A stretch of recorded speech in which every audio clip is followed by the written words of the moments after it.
Bonjour à tous, bienvenue sur l'après-match football. Le match donc West Ham-Lyon, ce quart de finale aller de cette Europa League, c'est solde par un match nul, un partout. L'OL qui se saborde puis qui marque ensuite, des tops, des flops, bref, un match de l'Olympique Lyonnais. On débriefe tout ça, c'est parti!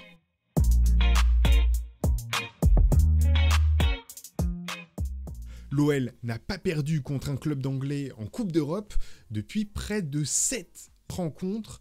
Ça commence à faire. Et ce soir, Peter Bosz, pour cette première confrontation de quart de finale, avait aligné une équipe dans le style habituel en 4-2-3-1, avec en charnière centrale, de nouveau comme le dernier match, Loukeba, aligné avec un Jérôme Boateng. À droite, Malo Gusto qui enchaînait sa troisième titularisation de suite, sa troisième série de 90 minutes d'affilée. C'est quand même à remarquer. À gauche, Emerson. Au milieu, on avait un double pivot composé de Ndombele qui revenait à Londres pour jouer contre le club ennemi de Tottenham, aligné donc avec Thiago Mendes qui encore une fois était aligné un petit peu plus haut sur le terrain qu'à son habitude ces derniers matchs. Et a fait un très bon match, je vais y revenir. En attaque, nous avions donc une ligne de 3 avec à droite Romain Fèvre, au milieu Lucas Paqueta, à gauche, vu que Karl Toko Ekambi avait encore un manque de rythme, on va dire, depuis sa contraction du Covid. C'était Oussem Aouar qui est aligné côté gauche et Moussa Dembélé, comme toujours, qui était au numéro 9. Un 11 du coup lyonnais qui était plutôt bien sur la feuille, malgré, et ça s'est vu en première mi-temps, un manque cruel de jeu dans les espaces, de prise dans la profondeur, parce qu'en fait on n'avait aucun ailier.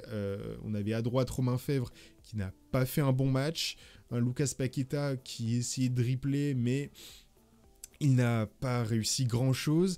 Seul Oussem Aouar à gauche, mais lui aussi, c'est pas un ailier de formation. Et clairement, quand Karl Toko Ekambi et Tété sont rentrés, on a vu la différence.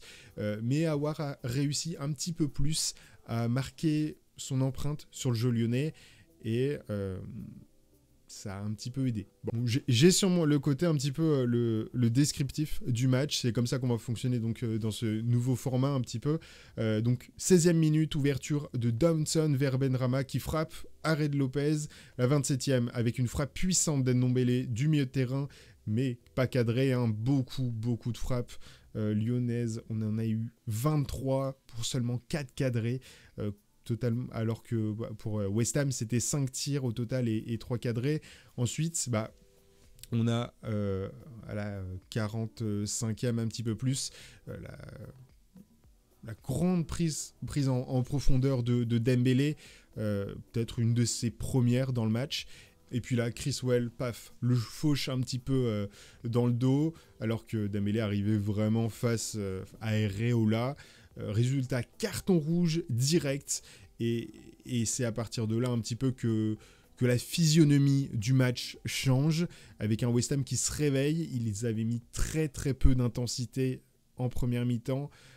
Lyon avait été un petit peu surpris de ça aussi. J'ai eu l'impression avec un duel de regard dans les phases offensives, avec une possession lyonnaise de 70%.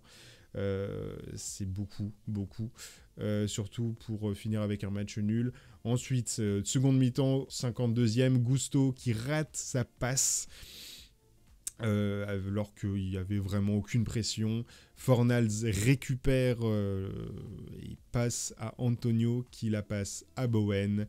1-0 pour les locaux, pour West Ham qui marque. Alors vraiment, c'est une occasion en or. Ils étaient à 10 contre 11.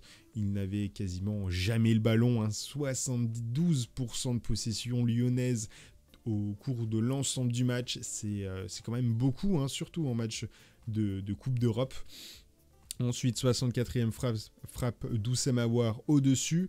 Et c'est quelques minutes après que Ndombele ouvre vers Tété qui centre. Areola dévie un peu, mais Ndombele a suivi, un partout, le gros ouf de soulagement lyonnais, et clairement, l'entrée de Karl Toko Ekambi et de Tété, deux véritables ailiers, l'un à gauche, l'un à droite, qui remplacent un Boateng, donc le Mendes qui passe en défense centrale, Oussama Aouar passe au milieu de terrain accompagné de Ndombele, et donc Karl Toko Ekambi à gauche et Tété à droite.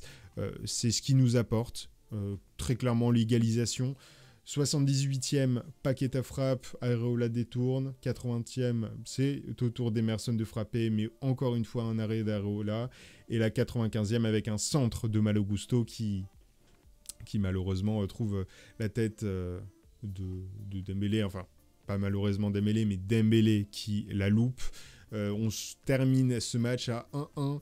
On peut avoir des regrets dans le sens où on aurait dû très clairement marquer, au moins remporter ce match. Un 2-1, voire même un 3-1 n'aurait absolument pas été survendu. On est à 0,45 de X-Goals côté West Ham pour un but de marqué. On est à 2,48 X-Goals lyonnais pour seulement un but marqué dans un...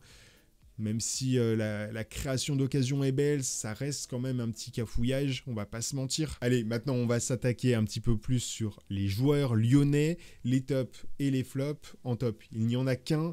On a choisi Ndombele qui marque aujourd'hui. Il s'en tire avec une note de 7 sur 10. Ndombele qui a réussi à projeter Lyon vers l'avant.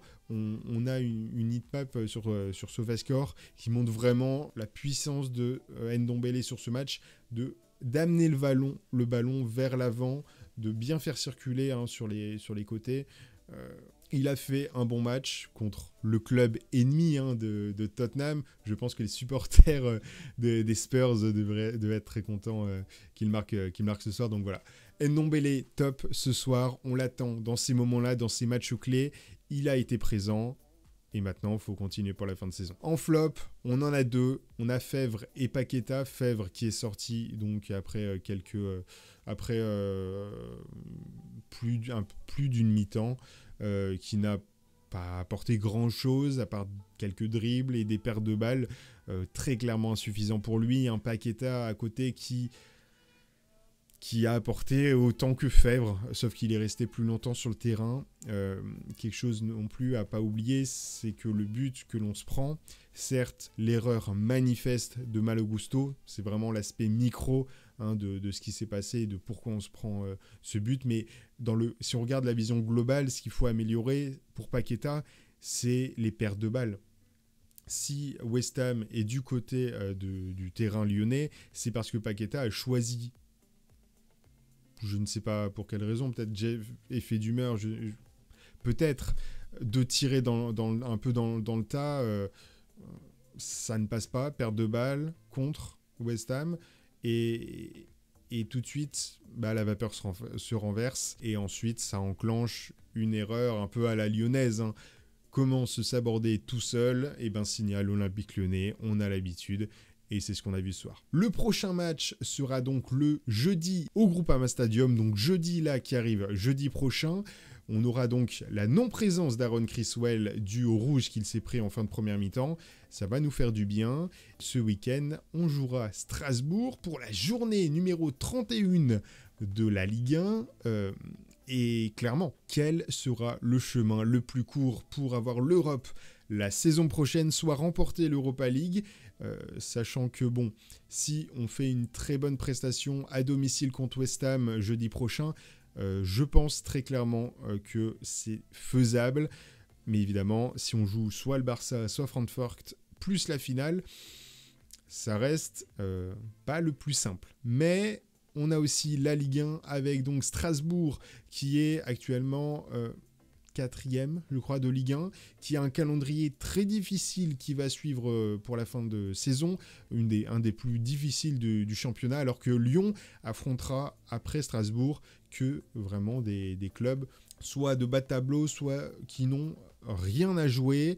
Donc c'est encore possible d'aller accrocher via le championnat, c'est encore très serré. Et en tout cas, si Tété arrive à vraiment s'intégrer comme il a pu le faire avec ses 2 dernières rentrées en jeu dans un effectif lyonnais qui a besoin de lui, ça présage que du bon. Merci à toi de m'avoir suivi pour cet après-match. C'est un format un petit peu nouveau qu'on essaye d'incorporer, plus rapide, avec un petit peu toutes les différentes rubriques qu'on pouvait faire en live précédemment, mais vraiment tout condensé pour que vous puissiez un petit peu vous replonger dans le match le lendemain. J'espère que ce nouveau contenu te plaît. Si c'est le cas, n'hésite pas à liker la vidéo, à t'abonner à la chaîne, à mettre un petit commentaire histoire de nous donner ton avis sur ce contenu. Quant à nous, on se retrouve dès ce week-end pour le match de championnat contre Strasbourg. Merci de m'avoir suivi et à très bientôt.